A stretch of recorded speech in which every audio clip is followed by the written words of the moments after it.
When the world goes crazy, as it often does, and events demand our attention, whose perspective are we going to hear? Ours? Those reporting the events? Or Yah's? Hi, this is Barry Phillips with 10-Minute Torah, Day 4 of the Torah portion, Noach. Let's go to Bereshit, or Genesis, chapter number 8, and begin reading with verse number 8. Speaking about Noach, it says, Then he sent out a dove from him to see if the waters had receded from the face of the ground. But the dove found no resting place for his feet and returned into the ark to him, for the waters were on the face of all the earth. So he put out his hand and took it and poured it into the ark to himself. And he waited yet another 7 days, and again he sent the dove out from the ark. And the dove came to him in the evening, and see, a freshly plucked olive leaf was in its mouth. And Noah knew that the waters had receded from the earth. And he waited yet another 7 days, and sent out the dove, which did not return to him again. So what in the world is this issue about the dove? Well, it's pretty interesting here about the days after the calamity. If you hear a lot of prophecy teachers and last days prognosticators, pulpit prognosticators, let's put it that way, those that in their estimation, they understand how all the coming events of the earth are going to play out. Oftentimes, such as in the back of a Dake's annotated Bible, which I have in my library behind me, and others, they have this timeline. And it's, you start at one given point of time, and it'll describe how that the seals are going to manifest, and then the trumpets are going to be manifested, and then the bowls or vials will be manifested. And inserted in all of that are these clued events that we think are going to be seen upon the earth. Well, there's a few things to keep in mind when we talk about last days, whether we'll be a part of them or not. And I just insert this. Those of us of an older age just assume that we are in the last of the last days and we're going to physically see the return of Messiah. I believe that. I believe that for myself. I want that for myself. Those of younger generations are saying, hey, wait a minute, what about our turn? You guys have already lived and you've had your families, and now you're in your latter half of life. I'll just put it latter half. And maybe you've already seen what you need to see, and it's okay for you if the world changes dramatically and if terrible times come. But we're raising our kids, and we don't want to raise our kids in the middle of all of that. And I understand that. But there will be a generation whose young family will go through trying days. The right perspective is we're all in this together. However it comes about, whenever it comes about, our lifetime or our next generation's lifetime, we will see.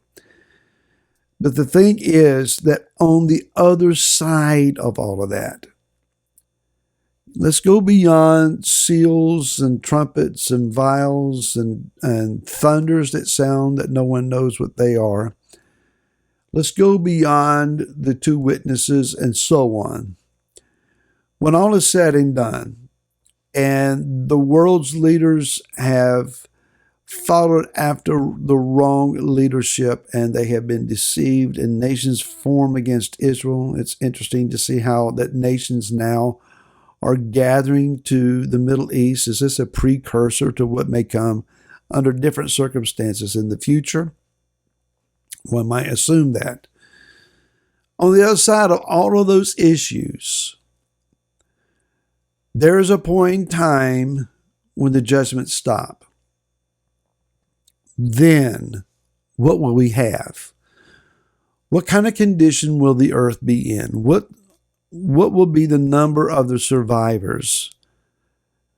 How dramatically will the world's population have decreased?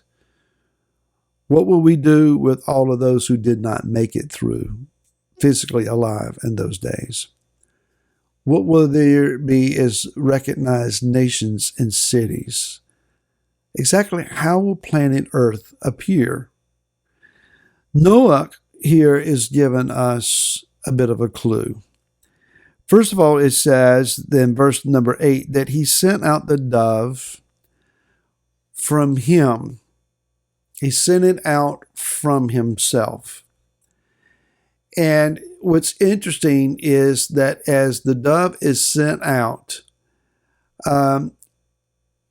it did not find any place to rest, and it says that it returned, and the word is Manoach. It is a form of his name. He returned to Noach. He did not find a resting place here.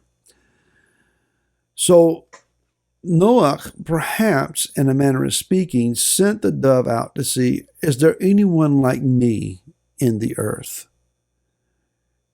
And the dove went out and saw no one else living, and just then returned to Noach.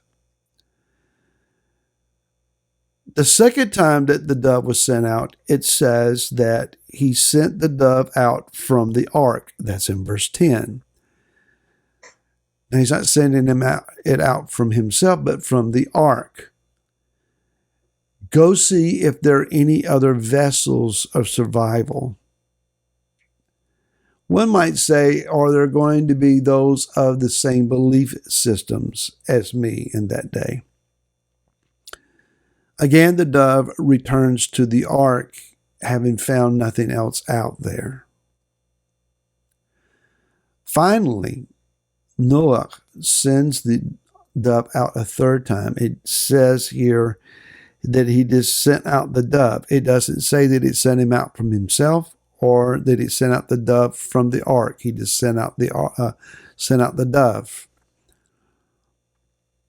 The dove did not return.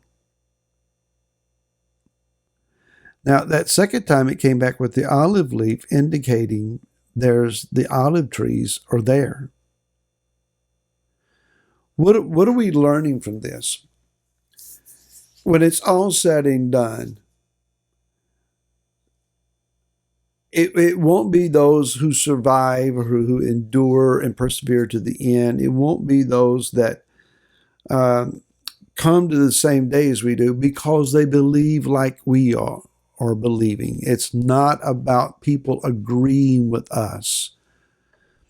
We assume sometimes that we're going to prevail in that day because we think right, because we believe right, because our doctrine is the most correct, that our manner of worship is the most agreeable to Yah's heart. Those things may not be the case. I think that we should all understand that we don't have it all together. We don't have everything perfectly aligned. We all have a filter through which we assume the information that we have filtered into our mind and understanding is agreeable to our own perspective. It may not be. We all color our information. So it's not about who agrees with us or who we agree with outside of ourselves that determine that we make it to the end. That's found in Messiah Yeshua and no one else. Secondly, it's not about whose institutions, whose structures are agreeing with mine. We made it because of our structure. No, we didn't. It's not because of what church or denomination or fellowship group that we're a part of that we come to that place. We're there by the mercies of Yeshua. What we do know is when all is said and done, there will be the olive tree, which is the symbol of Israel. When judgment has finished and been completed, the one thing that we know that will be standing on the earth is covenant Israel. Align yourself with the covenant people of Yah who are aligned with the Mashiach of Israel and with the word that he has given to Israel. Then you'll be able to stand. And we'll see you again tomorrow. Until then, shalom.